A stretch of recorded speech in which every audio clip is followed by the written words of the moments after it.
G'day punters, welcome to the mailbag, powered by puntingform.com.au and betfair.com.au. We welcome back the man, the myth, the wish, Jonathan Walsh. A bit salty from the Vietnamese roll, mate. Just, can't get the words out properly. Delicious roll though. Very good. Knocking it over with a bit of black tea, which I never thought I'd see. So, obviously, COVID's had a little bit of an impact on you. What's black tea got to do with COVID? Just didn't think you'd be like a little black tea drinker, a little sip upon tea, man.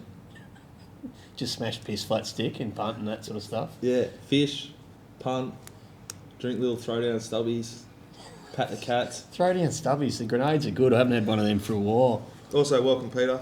Oh, hi. Hopefully we get a little bit more out of you today than last Thursday. Hopefully Jonathan can sort of arouse a little bit of content from you. Good. So, what have you done in the COVID times? Apart from our ass. Done a fortune. Done a fortune. And watched plenty of Netflix. What sort of stuff have you found your way to on Netflix? I've been watching a lot of alien documentaries. I find them quite entertaining. Sit up on the couch with a couple of cats and a blanket and a cup of tea. Yeah. And watch alien docos. What have we taken away? Like, what's something that your hours on the couch with the cats and a little blankie and the alien docos, what's something you've taken from that you can save the punter at home watching the whole sort of, 10 episode season and just break it down for us? Aliens exist. In what form? And they're covered up. Well, apparently one of the shows said there's a multitude of species of aliens, right? But there's three main ones apparently that frequent the Earth regularly. Yeah. They say there's a tall greys, a small greys, and some other grey one. You would be breaking them down by colour, wouldn't you? It's not colour, they're monotone, they're grey, mate. They're grey with big eyes and shit. You should watch. What's it called? There's a 12 episode doco on Netflix about the aliens from 2012, and I watched it. What's it called? You'd have to Google it. I just press continue watching, and then there's offshoots of that, and it all shoots on through the conspiracies and that. It's been good. Which is your favourite type? The tall, middle, the small? You be the smalls? The ones that could extinguish the life out of you with a click of their fingers, just ones like that, just bang. No more Dicko, puff and dust, gone. I can't see what's so funny about this. I just been watching alien docos. Like I'm sure some of our longer term viewers, like myself, when I'm bored, I'd be thinking wonder what the wish is getting up to with all this spare time and I didn't have any spare couldn't time. Couldn't go fishing for a bit there. Well, the fishing, that was no good. The Hunchback of Wangaratta, that was no good. I just despise him. That's not talk politics, mate. Yeah, the Hunchback. Aliens is about this. Stop and fishing. Grey, tall, and short. Yeah, they're mainly grey. Anyway, they've found them, and Where do they live now? Well, apparently they're locked up in Area 51's connected to some other Air Force base by monorail. Monorail. Underground. That goes at the speed of whatever Mach, whatever they call it. Underground. Yeah, well, it's underground, mate. Yeah, apparently. And it's all interconnected, but the US budget has the black money budget or black ops budget, which looks after the aliens. But there's some valid points, right? I think aliens exist. There's no doubt about that. Yeah. Secondly, the most important facet I've taken out of these shows is the technological improvements we've had since coincide with the 1947 Roswell crash or whatever, and they've reverse engineered their technology or whatever else. They reckon aliens exist, and I do believe they've done some reverse engineering on their technology to give us the technological advancements we need.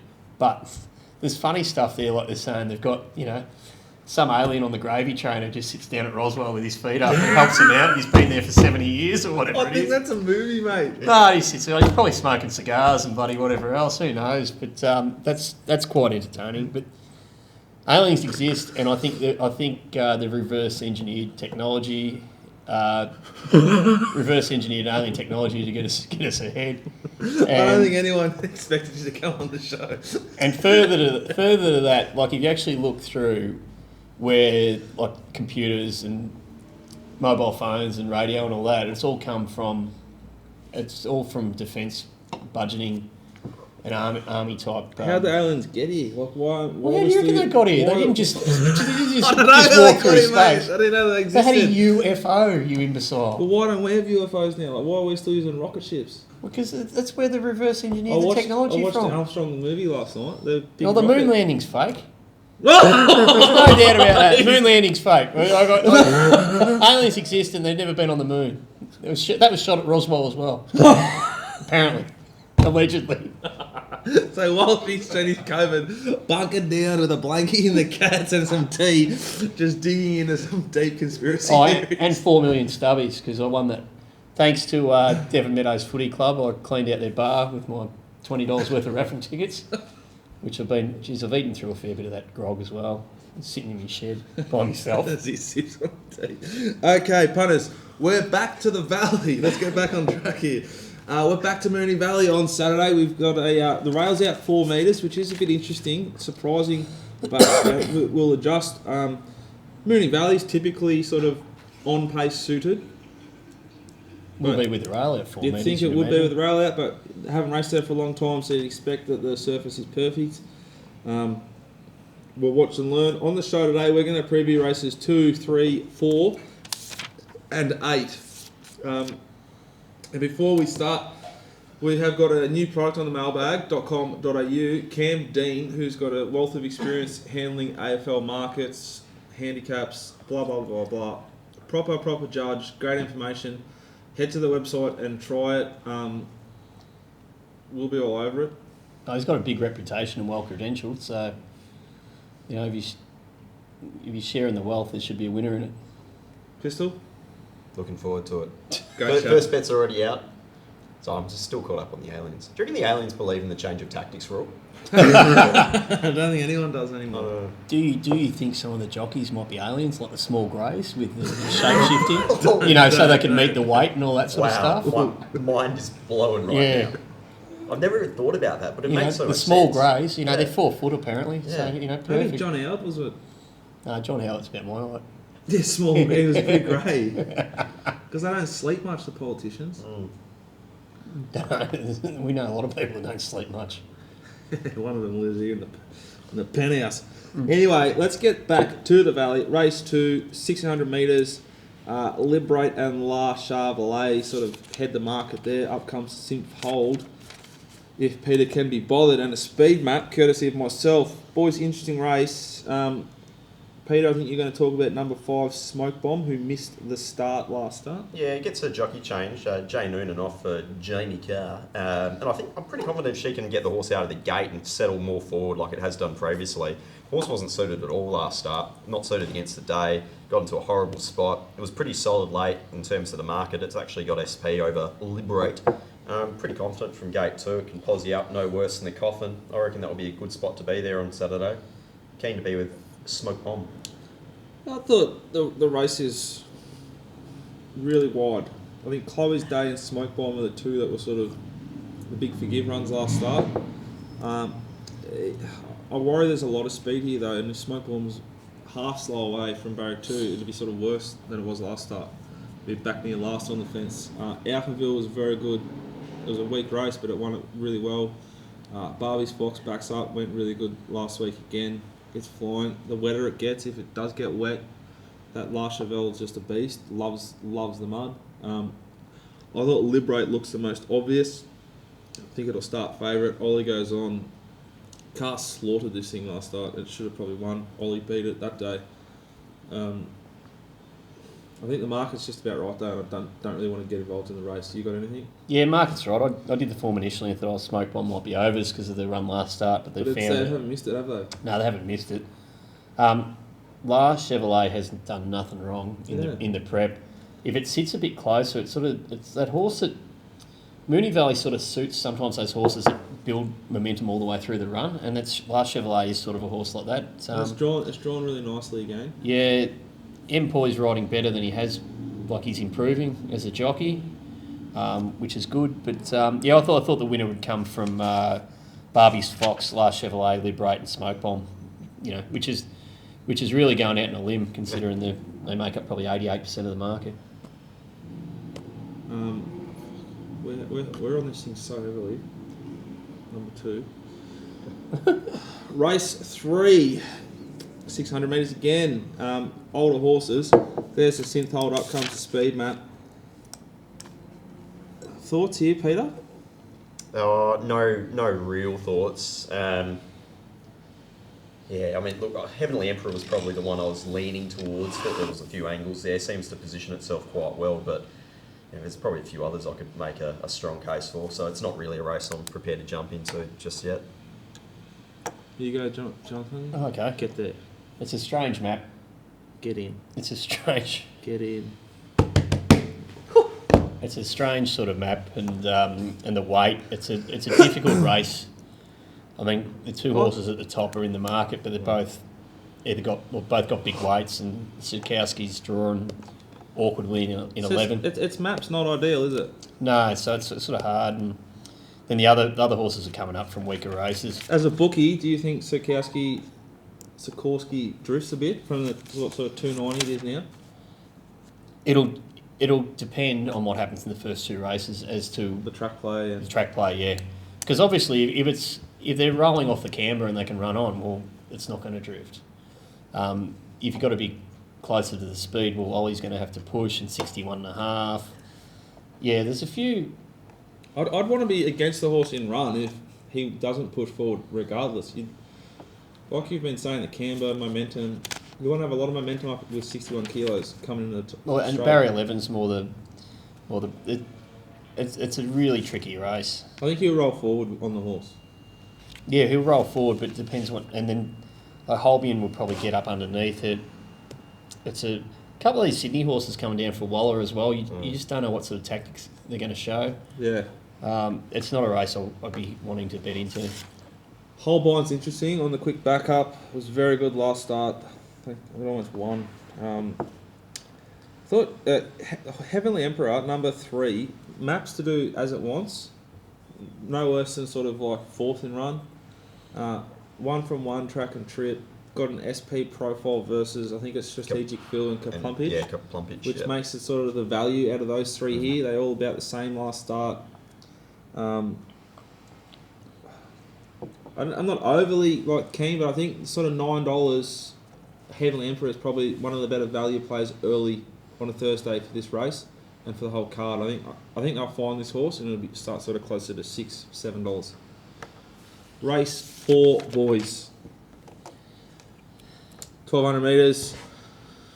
There's a synth hold up, comes the speed map. Jonathan. Yeah, look, on first glance, I thought Tavasan gets all the favours in the run. B. Malamon, I think he'll be riding. He has got a cloud hanging over his head at the moment with what's going on. Like, I think he'd be right.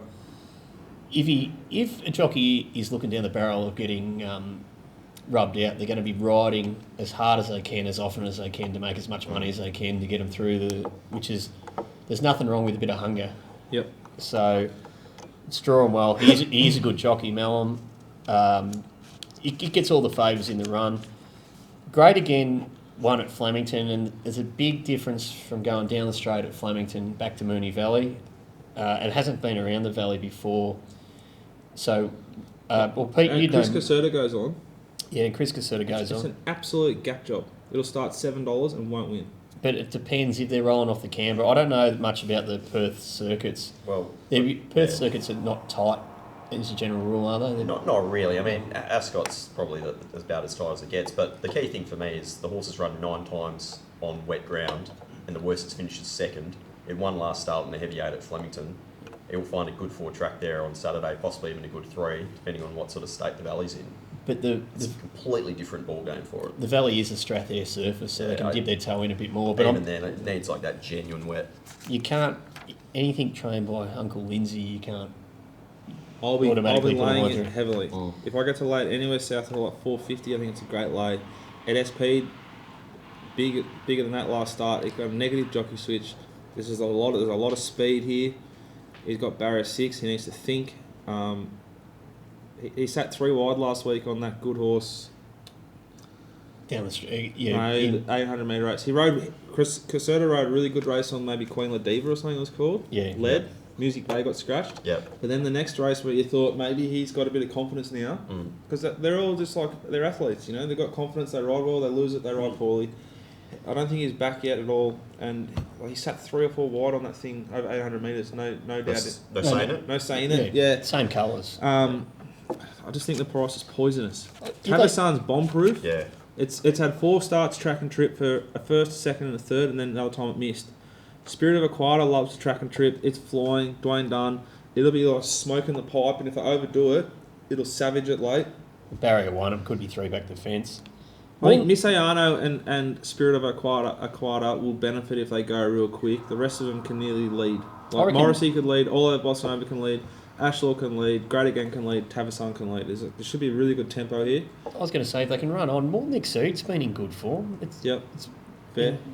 Yeah, it's been beaten by Iconoclasm. It's fit. It's been beaten by half length. And a horse like Morrissey, like on its day, like it's a race where I think Tavasan's too short, but definitely like I agree. Great Again is just severe unders here. Race, do we say we're going to do 5? No, we're not. Race 8. Up comes the Synth Hold. Here comes the market. Harbour View's dominant favourite here, $2.80. I think the thoughts around the table will be unanimous in that we think that's quite short for this horse. Yeah, I think it's short. Look, as I said, you're speculating, but I'm confident enough on pace to be suited. C. Williams, Barrier 1, Django Freeman. It's ran in Group 1s in Europe. I believe the Hickmott stable had a high opinion of the horse. The horse did enough first up. Is this the horse that SP was once upon not SP'd, but was at one point favourite for the Melbourne Cup? I'm not I reckon it might be. Entirely sure. Do all that though. Do your own research there. But it should get a good run in transit. It's definitely got improvement in it. 2,000 metres will suit. It's no real... Actually, it's not value. I just think it'll win. I think it just might be suited by everything. So at Flemington, it ran up and then sort of looked to weaken, but then it found the line again. So that's what I'm talking about, that sort of sustained. More so, they went real quick at Flemington. Yeah, it didn't really find. They all just stopped. Like when you look at the data, like to the eye, you thought this horse will win next start.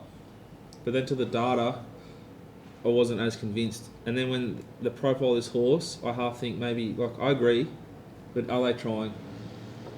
Well, they're obviously trying, but like is this the race they're aiming at? Yeah, but you're not going to aim it at anything in the middle of June anyway. But that's what's confusing about the whole setup here. You wouldn't put Craig Williams on and not try. Yep. So it's going to sit pretty. You'd believe the 2,000 metres is going to suit. The first up run was solid. It's tick tick. It's just the map. It's the vibe. Yep. No, I'm with it. I think I'm definitely happy to be against Harbour Views at the price. I think even though it's drawn 6, the map's a little bit tricky. There's good speed inside. John Allen here. Will it get 2,000 metres Harbour Views? Not convinced of that either. I think Django Freeman probably looking for the next start of the start after. I think Craig's just sitting on it because it's a proper horse and he wants to be able to ride it in the bigger races in 6 months or like 4 or 5 months. Hangman is an enigma who will continue to grey me up probably until the day that it retires or I die. God, it was brave last start. That was a big performance. The horse I think's overs in the race and is my value on the card is number 12, Tabby Run.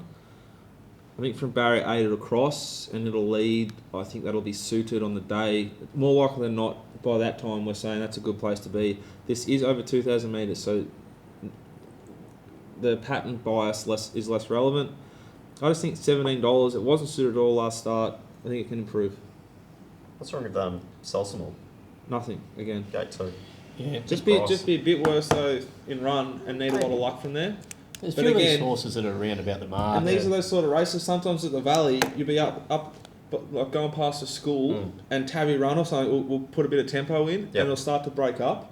And often those guys who peel up the fence instead of the ones having to make the wide run, are riding the race. So a bit like the previous race, you can make a case for a couple of them. So therefore, very keen to take on Harbour Views and probably Django Freeman at the short odds. Boys, best bet, lays and value. My lay will be Harbour Views and also Great Again. My best can be Heavenly Emperor. I think that was in race 3, was it? Something like that. Yeah, race 3, number 3, Heavenly Emperor. You can get $9. That'll be my best for the weekend, and my value can be race 8, Tavi Run. Wishy? Yeah. I'm happy to make the best bet, Django Freeman. Yep. I'd also like, if you can get the $2 to place or near enough, to race 5, number 1, Sansoon. Sansom. Yeah, Sansom. It's a great each way bet. If you get the old each way of the place, which I think is pretty close to. And I wouldn't mind tipping one of Nath Bennett's horses. A couple of my mates are in it, and Nath's a good bloke. I'd like to see it win. What race is it in? It's 20 to 1 or something like that. That can be the your value play on the card. The blowout, yeah. It's in the Bennett Racing colours because obviously Nath's syndicated. He's a good man, so hopefully can win for him in the. Do you want to tell everyone what the actual horse is, though, mate? I'm trying to find the It's not in race 9. No, it's in one of it. It's clearly running. Here it is. Calcarni Royale. It is race 6, number 10, which is a really open race. Dwayne Dunn, barrier 8. Will sit close to the speed. Big odds. Pistol, anything else to add? I'm pretty keen on Tavasan at the Valley. I really like Ben Mellon leading on horses at the Valley, and that last start form was looking pretty red hot. So I'm going to lean that way. Wait till late. Just quickly on the Hyperion Stakes feature race, Group 3 at Belmont. Horse that's just for the guys playing at home. 4 minutes before the show started, and then you were asking if you're going to do any Belmont. Nah. And then he goes, "I have a cup of tea." I said, "I have one of them as well." Yeah. And then then you started waffling on about aliens. And then you accuse us of being something we're not, for drinking cups of tea and whatever else. Oh. So, Anyway, Pete, Belmont. It's cool, full of antioxidants. Yeah, cool. You should try it sometime. A horse that I thought was really good first up, you guys have seen once before. It's now with a different trainer, Skinny Miller. Material Man. Yeah. Yeah, it was enormous first up. 3 wide without cover. Wasn't suited versus the day. It's only been beaten a couple of lengths in the end. Around 20 to 1. I'm happy to have something on what looks a very difficult race, but I can't have horses like Humidor or Blackheart Bart being the same price or shorter. Perfect Jewel was 40s, 50s in last start and pretty much won the raffle.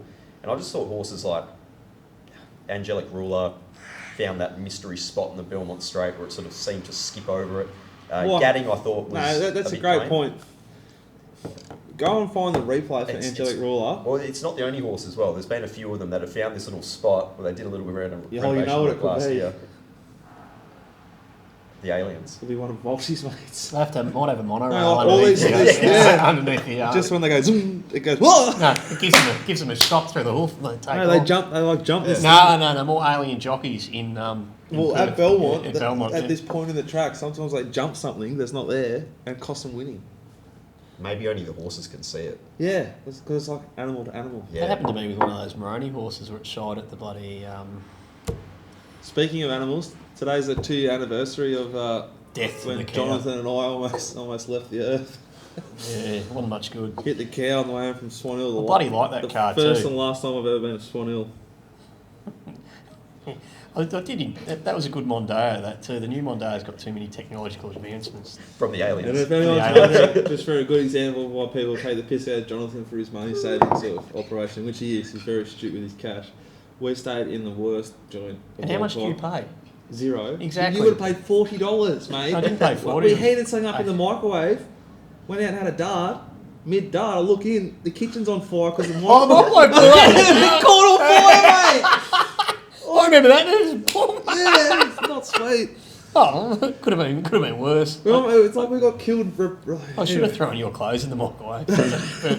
Anyway, that's us. Hope you enjoyed the show. Head to themailbag.com.au. We've got products for everything. AFL kicks off tonight, and Candine will hold your hand through it all. I can't wait. Good luck. Have a good weekend. Bye-bye.